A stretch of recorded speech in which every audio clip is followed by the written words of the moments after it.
Le contraire de la foi, c'est quoi? L'incrédulité. Qui peut essayer de me dire ce que c'est que l'incrédulité? Je commence par le côté, le côté fort. Qu'est-ce que l'incrédulité? Quand on dit que tu es incrédule, ça veut dire tu es comment? Tu es incrédule. Pardon? Tu ne laisses rien passer. La foi, la foi, la foi. C'est l'inverse de la foi, c'est le contraire de la foi. Quand on dit que tu as la foi, quand tu n'as pas la foi, tu es incrédule. Hein?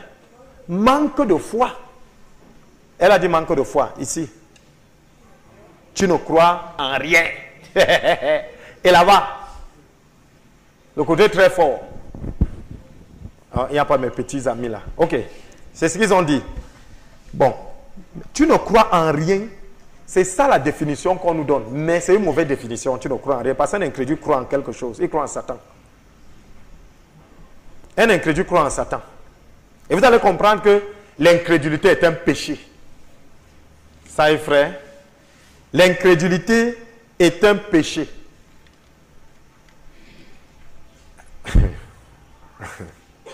Ok, voilà quelqu'un qui est malade. Il y a deux choses. Il n'y a pas trois choses. Hein. Dans le monde, il y a deux. Ou tu meurs ou tu vis, non? C'est clair. Il y a une autre troisième chose. Bien. Maintenant, tu es malade.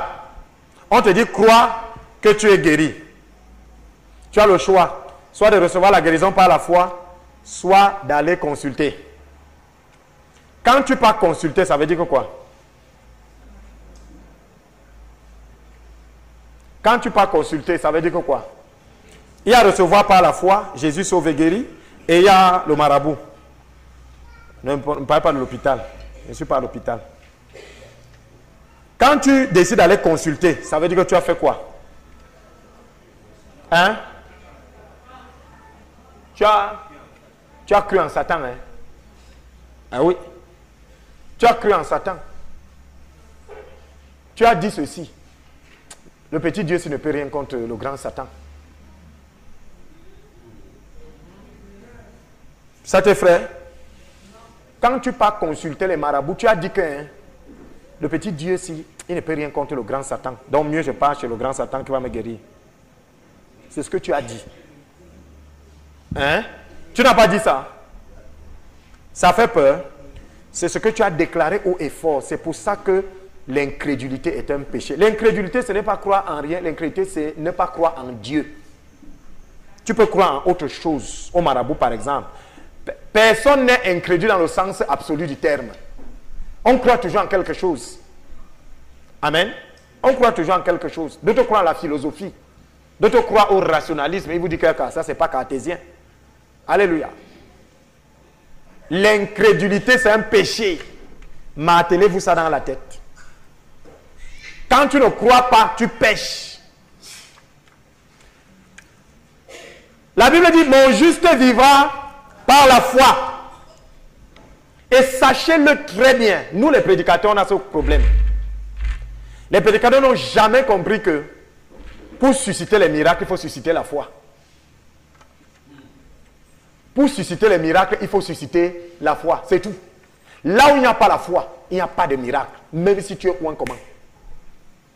Alléluia. Matthieu 13, 58. Lisez au nom de Jésus. Matthieu 13, verset 58, il est écrit, je lis au nom de Jésus-Christ. Et il ne fit pas beaucoup de miracles dans ce lieu à cause de leur incrédulité. Il ne fit pas beaucoup de miracles dans ce lieu à cause de leur incrédulité. On parlait de qui ici? Jésus en personne, le Fils de Dieu, Dieu lui-même. Il n'a pas pu faire les miracles. Écoutez, on n'a pas dit qu'il n'a pas voulu. On dit qu'il n'a pas pu faire les miracles à cause de leur incrédulité. Il y a une maman ici qui voulait chasser une fois. Vraiment. Je vous dis que quand vous atterrissez dans un endroit où il y a l'incrédulité, fuyez. Vous serez ridiculisé. C'est-à-dire, c'est grave. Là où les gens ne croient pas, c'est pour ça que moi je dis toujours crois. Donne-moi tel nombre de temps. Pardon, crois d'abord. Parce que s'il n'y a pas la foi, bien aimé, c'est ta foi qui te sauve. Pas la foi. Ta foi. Pas la foi. Et maintenant, qu'est-ce que la foi? Qui peut définir ce que c'est que la foi? La définition là, non. À payer plaît. C'est ça, plaît. La ferme assurance des choses qu'on espère et la démonstration de celles qu'on ne voit pas. Sachez que pour produire le miracle, il y a un ingrédient du miracle. Tant qu'il n'y a pas d'ingrédient de miracle, vous n'allez pas produire le miracle. Alléluia. Et pour déclencher le miracle, cet ingrédient-là déclenche la foi. Je parle ici à quelqu'un. Une fois ici, une dame est venue me voir ici pour prier, pour que je prie pour elle. Alors, j'avais fait une remarque, elle était trop orgueilleuse. Et la Bible dit que Dieu résiste aux orgueilleux. Et ça, elle me dit, elle ne peut pas guérir, elle est trop orgueilleuse. Elle est même orgueilleuse envers toi. Je lui ai dit pourquoi, elle dit que comme tu es pentecôtiste, elle est habituée aux théologiens de 17 ans de théologie. Donc là où tu lui parles, elle dit que maman, tu crois qu'elle peut prier pour toi? Elle dit que ah. J'ai dit, tu es donc venu faire quoi ici? On m'a dit de venir mince. Il dit, ouais Seigneur. Néanmoins, quand elle se lève, elle sent. Le Seigneur m'a dit, laisse-la prier pour d'autres personnes. J'ai prié pour les gens, elle voit comment les gens se lèvent, ils marchent, et ainsi de suite. Elle dit, prie pour moi. Alors Dieu dit, tu ne la touches pas. Dis-lui de venir laver le sol. Qu'elle vienne laver le sol. Au début, je n'ai pas compris. Je lui ai dit, madame, si vous voulez que je prie pour vous, venez laver ce sol pendant 7 jours. Scandale. En quoi est-ce que le lavage du sol a avec ma santé? Alléluia. En quoi? Je vais expliquer ça calme. Dieu dit, dis-lui simplement de laver le sol. Et c'est après que j'ai compris. Mais je peux payer quelqu'un, non? Dieu dit non. Quand on te dit de venir laver le sol, ce n'est pas parce qu'on veut que le sol soit propre. C'est qu'il y a quelque chose qui doit quitter sur tes épaules. En te courbant, la chose-là doit quitter. Amen. Je parle ici à quelqu'un. En te courbant, la chose-là doit quitter. Donc, ce n'est pas parce que le sol doit être propre, c'est parce qu'en lavant, en te courbant, il faut que la chose qui est sur tes épaules tombe. Et c'est un grand symbole. Il y a un homme de Dieu, lors d'une prédication, il y a une femme qui amène son enfant qui avait 26 défauts. 26 défauts, l'enfant n'avait pas les pieds. Le sexe, il n'y avait pas. Il était le tronc. Un homme tronc. Alléluia. Amen. Alors, pendant la prédication, le Seigneur l'amène à dire, je voudrais que quelqu'un se lève et vienne faire un sacrifice qui n'est pas humain. Qu'un homme ne peut pas faire. La veille, la femme est venue à l'église. Il y avait une convention. Elle a fait 5 jours de convention. Au 4e jour, elle vient voir l'assistant de l'homme de Dieu. Que, ouais, depuis que j'ai amené mon enfant, voilà, il est le tronc. L'enfant, il bavait. Bref, c'est un animal. Légume. Je voudrais que l'homme de Dieu prie. Il me reste $20. $20. Et si on ne prie pas pour lui aujourd'hui, demain, je suis obligé de rentrer parce que l'argent de nutrition est fini. Il me reste $20. Le même soir, l'homme de Dieu dit, je voudrais que quelqu'un fasse quelque chose qui est humainement impossible. Écoutez très bien. Vous qui aimez critiquer là, il faut souvent laisser la prophétie partir. Je voudrais que quelqu'un vienne faire un sacrifice qui est humainement impossible. La femme là s'est levée, elle avait $20. Elle a pris ses $20. C'est humainement impossible de donner tout ce que tu as. Hein? C'est humainement impossible, non? De donner tout ce que tu as avec nos calculs comme nous sommes là. L'argent de taxi, machin, je dois rentrer, gna, gna, gna, gna, gna, et elle n'avait pas à manger. Elle s'est levée, elle est venue donner les $20. Dès qu'elle a donné les $20, quelque chose a frappé sur la toiture. Là, son fils, les pieds ont commencé à pousser. Alléluia. La langue est entrée. Il y a eu 26 choses qui ont été faites. Non seulement son fils a été totalement guéri, mais dans la salle, tout le monde qui avait un mal était guéri. Pourquoi? L'homme de Dieu a dit que quelqu'un vienne faire un sacrifice qui est humainement impossible. Ça veut dire que quand tu fais un sacrifice qui est humainement impossible, Dieu agit avec les choses humainement impossibles. Et c'est ça qu'on appelle le miracle. Quand on te demande de faire quelque chose, c'est sur cette chose que Dieu s'appuie pour agir. On appelle ça les actions de foi. Bien aimé, écoutez très bien. La foi, c'est comme quelqu'un qui part acheter le pain. Je parle à quelqu'un. Imaginez votre maison. Vous vous levez, vous êtes le maître d'une maison. Vous vous levez, vous prenez l'argent, vous partez donner au boutiquier. Vous dites au boutiquier, ok, je m'en vais en voyage. Voici 10 millions. Alléluia. Tout ce que ces gens vont venir prendre, il faut donner. Parce que j'ai payé, je viens payer le prix. Je paie le prix de tout ce qu'ils vont venir chercher. Et tu voyages. Mais derrière, tu laisses un bout de papier disant que tout ce dont vous avez besoin, allez seulement dire au boutiquier de vous donner parce que j'ai payé le prix. D'autres personnes vont se lever et vont dire caca, il manque. Les incrédules, vous voyez, ils viennent d'insulter. Donc on dit caca, il manque. Pourtant Dieu dit, je ne suis pas un homme pour mentir ou un fils de l'homme pour se repentir. Ce que j'ai dit, je l'accomplirai. Je l'ai déjà accompli. Vous avez été bénis de tout genre de bénédictions dans les lieux célestes. Bien aimé, malgré le fait que ton père ait payé tout à la boutique, si tu ne te lèves pas, tu vas mourir de faim. Beaucoup de chrétiens meurent de faim ici alors que tout a déjà été payé.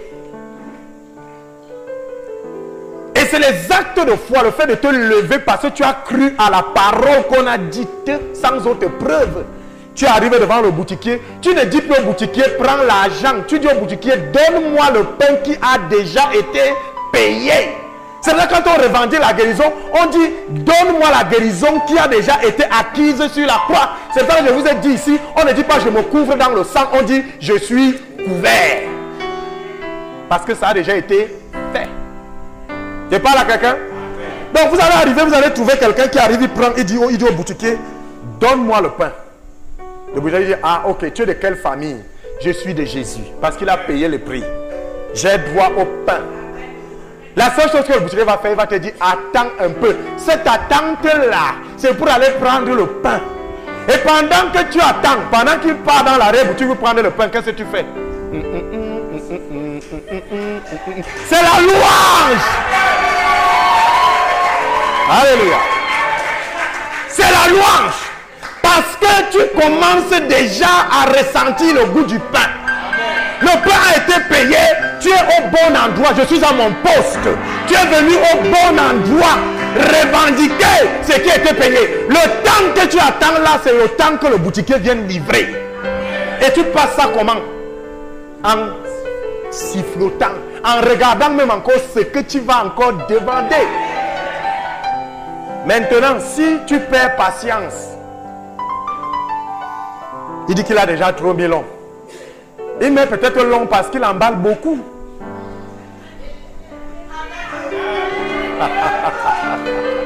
Alléluia.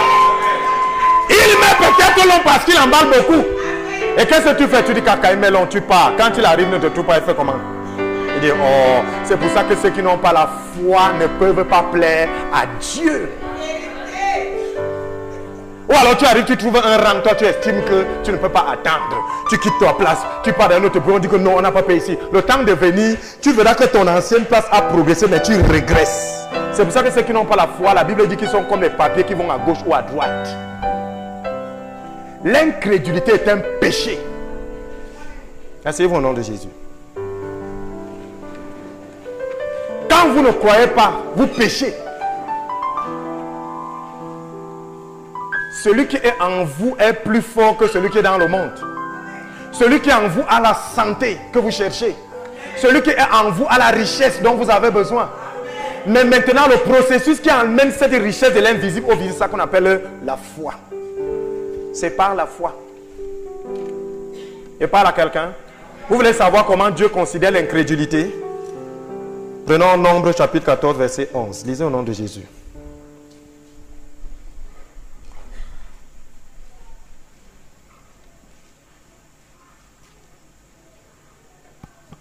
Nombre 14, verset 11, il est écrit. Je dis au nom de Jésus-Christ. Et l'Éternel dit à Moïse, jusqu'à quand ce peuple me méprisera-t-il? Jusqu'à quand ne croira-t-il pas en moi? malgré tous les prodiges que j'ai faits au milieu de lui. Vous voyez, Dieu considère l'incrédulité comme étant un outrage, un mépris. Jusqu'à quand ce peuple m'outragera-t-il? Jusqu'à quand ce peuple ne croira-t-il pas en moi, malgré tout ce que j'ai fait? Moi, j'ai souvent une question qui me fortifie. Où est le problème? Voilà ma question. Où est le problème? Ah, je suis malade, machin, machin. Où est le problème? Hein? Vous voyez, c'est ma question souvent. Hein? Les enfants ne sont pas encore inscrits, il faut machin. Où est le problème là-dedans? Ils ne sont pas inscrits, c'est normal qu'ils ne soient pas inscrits. Tu trouves en ça le problème où? Il y a des gens ici spécialistes des problèmes de panique. Que tant qu'ils ne paniquent pas, ce n'est pas bon. Il produit quelque chose quand il panique. Il va aller là-bas, il va aller là-bas. Finalement, il n'y a même rien. Bien aimé, il faut souvent te poser la question, où est le problème? Je ne suis pas encore marié. Où est le problème? Je dois quoi à qui? Il a dit que je me marierai. Je me marierai certainement. Où est? Seigneur, la barque veut déjà tomber. Où est? Le problème, c'est tombé. Wow. L'incrédulité. Alléluia. Quand, par exemple, Dieu a dit quelque chose dans la parole, ou bien il t'a dit quelque chose, le fait d'aller ailleurs veut dire que tu méprises ce que Dieu a dit. C'est-à-dire, mon grand Satan là est plus fort que toi, mon petit Dieu. Je parle à quelqu'un. Sachez que l'autorité de Dieu se libère dans la grandeur de Dieu et dans la petitesse de Satan. Si vous ne considérez pas que Dieu est grand, vous n'allez pas avoir une grande autorité. Donc vos autorités dépendent de votre façon de considérer Dieu. Je parle à quelqu'un. Dieu habite en vous. Dieu habite en vous. La plénitude de la divinité est en vous. Maintenant, il veut libérer un pouvoir. Ce pouvoir est proportionnel à la manière dont vous le considérez. Quand vous êtes un robinet, la quantité d'eau dépend de quoi? De l'ouverture, non? Ouvrez vos foies. Ce n'est pas parce que l'eau sort un peu chez toi en goutte qu'il n'y a pas l'eau. Il y a l'eau. Les gens sont remplis du Seigneur. Mais votre libération, là, c'est ça votre problème. D'autres ouvrent les vannes. Mais d'autres ont encore peur. Tu as peur de quoi? La peur, c'est la foi en Satan. Tu as peur de. Quand on dit tu as peur, c'est mal dit. On a toujours peur de. Bien aimé, l'homme a peur de quoi? De la mort. Parce que tout ce que nous faisons ici, même si ça commence là-bas, on a peur de la mort. Tu es un peu mal, tu te soignes vite. Pourquoi? Pour que ça ne s'aggrave pas. Pourquoi? Hein? Le petit rhume, tu soignes vite. Pourquoi? Si ça s'aggrave, tu vas mourir. Tu veux vite te marier, pourquoi? Les âges finissent déjà par passer, bientôt tu vas atteindre l'âge de la... Et la ménopause, c'est la mort de la fécondité. On a peur de la mort. Oh, la Bible dit, la loi de l'esprit de vie en Jésus m'a affranchi de la loi du péché et de la mort. Tu as encore peur de quoi? Tu as peur de quoi? Où est le problème? Bien-aimé, où est ton problème?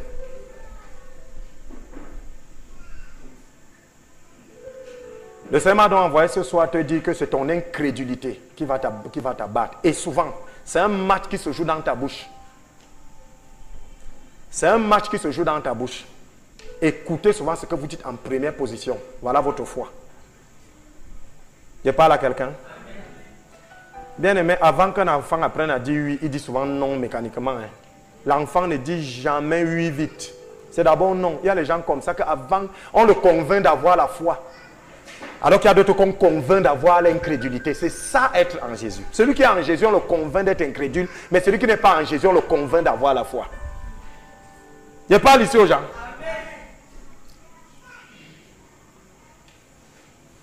Regardez quand quelque chose arrive à quelqu'un. Tu es au milieu, les discours commencent. Malheur à ce que tu rencontres.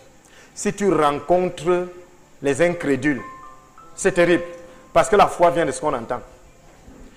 Bien, mais quand les gens là commencent, il y a une seule solution, les faire taire. Quand quelqu'un commence à amener un langage d'incrédulité, il faut le faire taire. Je parle ici à quelqu'un.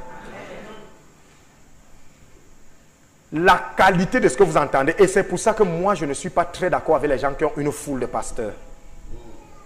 Parce que chacun amène quelque chose. Finalement, tu es basé sur quoi? Les gens qui aiment les pasteurs sur Internet, là, mais fiez-vous. Dieu n'a pas dit. L'arche de Dieu est portée par les épaules humaines. Ce n'est pas porté par l'électronique. Vous m'avez compris? Ce qui est surprenant, c'est que quand vous êtes malade, c'est moi qui prie. Mais quand il faut écouter les prédications, c'est les autres. Tu cherches quoi? C'est l'incrédulité. Parce que quoi qu'on te dise, sachez que quand vous écoutez quelqu'un, il y a un petit truc avec lequel vous rentrez. Même si vous êtes fort comment. Moi, je n'écoute pas. Moi, quand je capte une radio, dès que tu commences là, je zappe. Il n'y a pas de que je suis fort pour écouter zéro. La foi vient de ce qu'on entend. Et ce qu'on entend là vient de la parole de Dieu.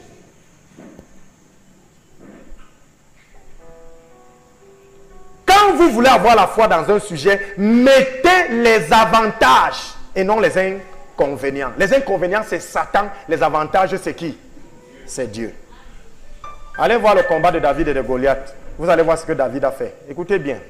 Le Seigneur m'a reproché un truc. Je ne savais pas qu'il faisait ça. Souvent, il venait te demander que tu crois. Dès que tu disais non, c'était fini. Dieu m'a dit non. Désormais, annonce ce qui va se passer. Et ça va se passer. Amen. Je parle à quelqu'un. Amen. Je te guéris au nom de Jésus. Il imposa la main et la personne guérit. C'est ce qui a été dit de Jésus. Il dit je te guéris. Il dit je te guéris. Et après il a imposé la main. Quand David se lève contre Goliath, il décrit à Goliath ce qu'il va lui faire. Avant d'avoir fait. C'est ça la foi. Mais ici nous décrivons quoi? Tu décris quoi? Tu décris tes malheurs. Quand ça m'attrape, c'est dangereux. Tout ce que tu décris là, c'est ça qui va t'arriver. Alléluia. Quand ça m'attrape, c'est mauvais. Je te dis, quand j'ai ça, je ne peux même pas. Après, tu dis que homme de Dieu prie pour moi. Je vais encore prier. Je vais déclarer quoi? Je vais déclarer quoi? Tu es venu me dire que le Seigneur est puissant. Je crois que si tu imposes les mains sur moi, je guérirai. Tu as dit ça? Tu as dit ça un jour? Nous, on est des sacs de plaintes. Ce qui fait que quand tu dresses ça, souvent on doit d'abord abattre les forteresses là. Parce que c'est une forteresse que tu as dressée. On est souvent obligé d'abattre ça avant de libérer. Quand quelqu'un vient te parler de ses problèmes, tant que tu n'abats pas cette forteresse, ne prie pas pour la personne, ça ne marche pas. Parce qu'il vient de dresser une forteresse.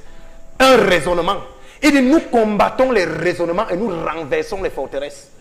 C'est ce que les hommes de Dieu n'ont pas compris. On annonce ce qu'on va faire et on le fait.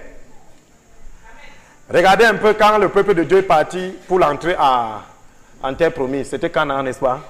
Ils sont partis à 12. 10 sont venus décrire seulement le mal. 10. Oh, ils sont des géants. Nous ne pouvons pas entrer. Et machin.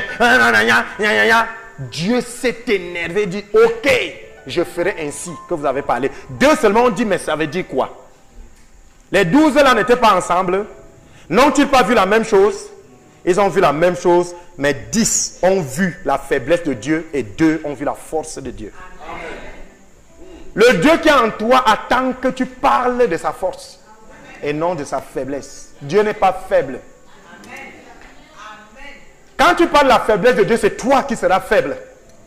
Les choses là vont t'arriver pour que tu saches que tu es faible. Alléluia.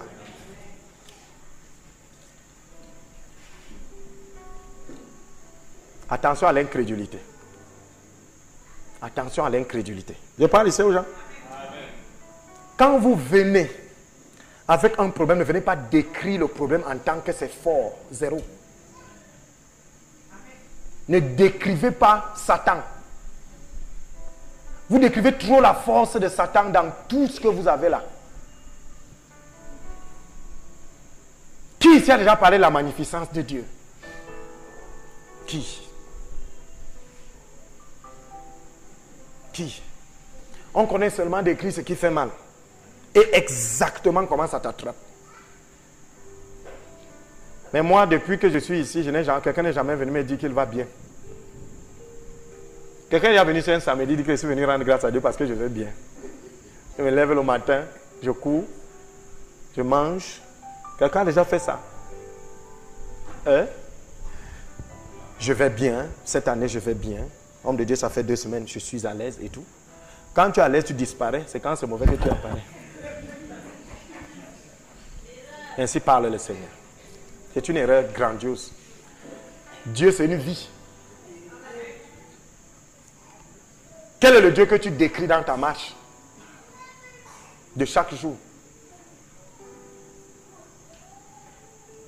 Les Israéliens sont allés à 12. Ils ont vu la même chose tous. Mais 2 ont vu le verre à moitié plein et 10 ont vu le verre à moitié vide. Le même verre. Donc vous pouvez voir un verre qui est à moitié. Maintenant, c'est ce que vous allez dire qui va faire du verre ce qu'il est en fait. D'autres vont le voir à moitié vide et d'autres vont le voir à moitié plein. C'est les 2 genres de personnes-là qui sont dans le monde. Il y a des gens ici qui connaissent exactement décrire leurs problèmes, mais si vous leur demandez de décrire les grands faits, les merveilles de Dieu, ils seront généralistes. Il va vous dire exactement le mal qu'ils ont et il peut même vous dire quand ça a commencé. Mais ils ne vous diront jamais les bienfaits de Dieu de manière précise. Ils ne vont jamais dire. La voiture que tu as là, tu as eu ça quand exactement? Tu avais dit grâce à Dieu, gloire à Dieu le jour-là? Non. La bonne nourriture que tu as mangée ce matin, tu as dit merci à Dieu pour ça? Exactement. Mais si la nourriture là, après avoir mangé, le mal de ventre vient, tu vas retenir cette nourriture. Que c'est après avoir mangé cette nourriture que tu as eu mal au ventre. Voilà comment nous sommes, les hommes. Nous venons à Dieu étant vaincus par l'ennemi. On vient présenter à Dieu la défaite.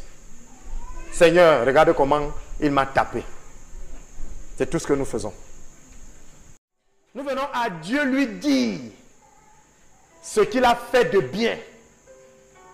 Parce que Satan vous a fait de mal. Donc quand vous venez devant Dieu là, amen, vous allez dire, ok, il m'a fait ceci. Donc Dieu va te calmer que vraiment, ah ça, Satan là, hein, vraiment, il t'a jonglé. Hein. Oh ouais, patience. Ah bon? Quand vous venez vous apitoyer devant Dieu là, c'est pourquoi quoi? Il est pitié de vous. Vous attendez mais quelle réaction de Dieu? Vous attendez quelle réaction? Quand vous venez vous apitoyer, vous attendez quoi? Que moi le pasteur, je dis que ouais, patience, hein. Ouais, patience, c'est tout. Il dit ça, tu es guéri. C'est ça que vous attendez de moi?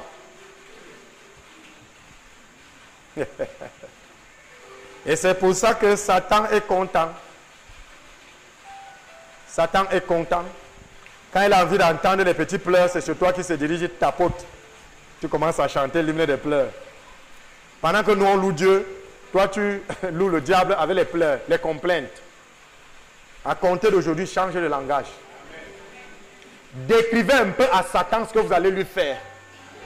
Goliath a dit, je vais prendre un caillou. Je vais te lancer le caillou et je vais prendre une épée, je vais couper ta tête. Et Dieu a dit, je ferai ainsi que tu as parlé à mes oreilles. Toi, quelle est la description que tu donnes de ta situation? Voilà ce que tu te dis dans ton cœur. Si ça ne réussit pas au tabernacle, je vais aller voir un pasteur là-bas. Si ça ne marche pas là-bas, je vais aller voir le marabout. Et ça va se passer ainsi. C'est tes autres possibilités-là qui démontrent ton incrédulité. Je vous ai dit que la foi, ce n'est pas ce que fait, c'est ce que Dieu dit. Parce que Dieu ne fait pas ce qu'il ne dit pas. La foi, c'est ce que Dieu a dit. Peu importe ce qui se passe, c'est ce que Dieu a dit qui est important.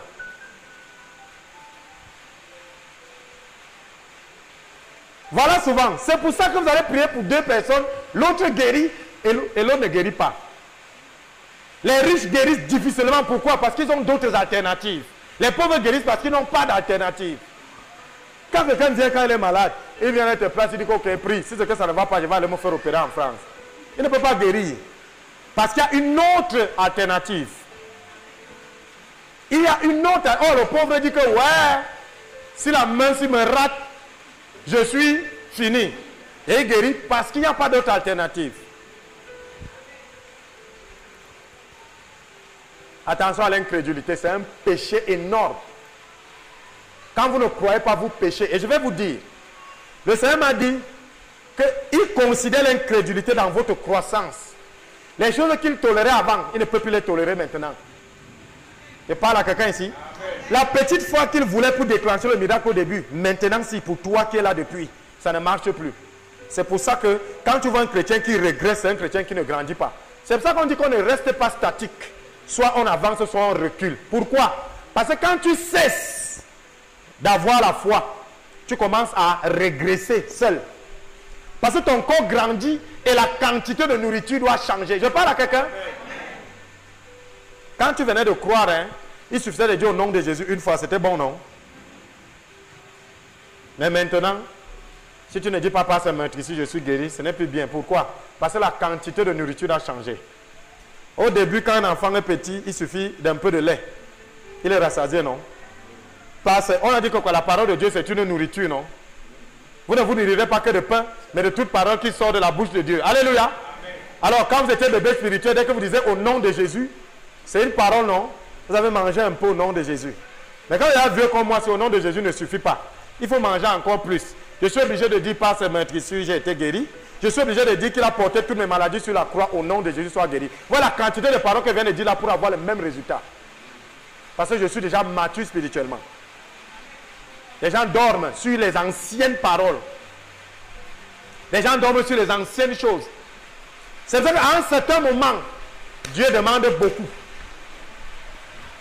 Hein? Dans Exode, au début, le peuple de Dieu blasphémait.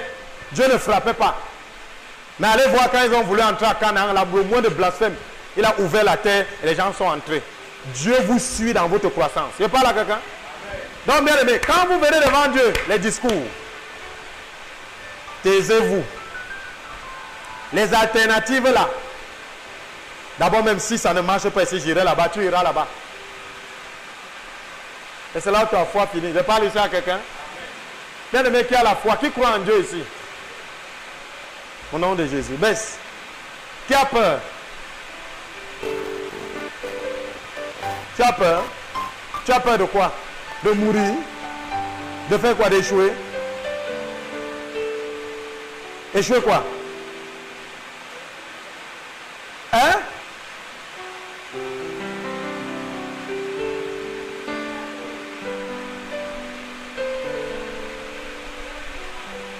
Tu as peur de créer le miracle?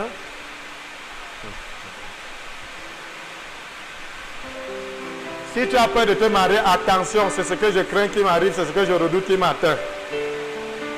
Tu risques de ne pas te marier. Et la peur là nous pousse à poser des actes abominables. Regardez ce que Sarah a fait avec Agar. Jusqu'aujourd'hui, le problème est là. Dieu fait une promesse, je vais te donner une descendance, elle attend. Comme elle a eu peur, elle a pris une servante, elle a poussé. Jusqu'aujourd'hui, on règle ce problème entre arabes et juifs. Attends, tu vas te marier. Tu attends. Bim, concubinage. Wap, ton mariage passe. Ah, tu ne peux pas attendre. Attention. Bien aimé, ayez la foi. Dieu travaille avec votre foi, pas la mienne. Moi, j'aime ma foi. Tu as ta foi. Et parle ici à quelqu'un. Alléluia. Qui croit? Baisse la main. Qui a peur? Bien aimé, je scelle cette parole dans le sang de Jésus. Alléluia. N'ayez pas peur. N'ayez pas peur.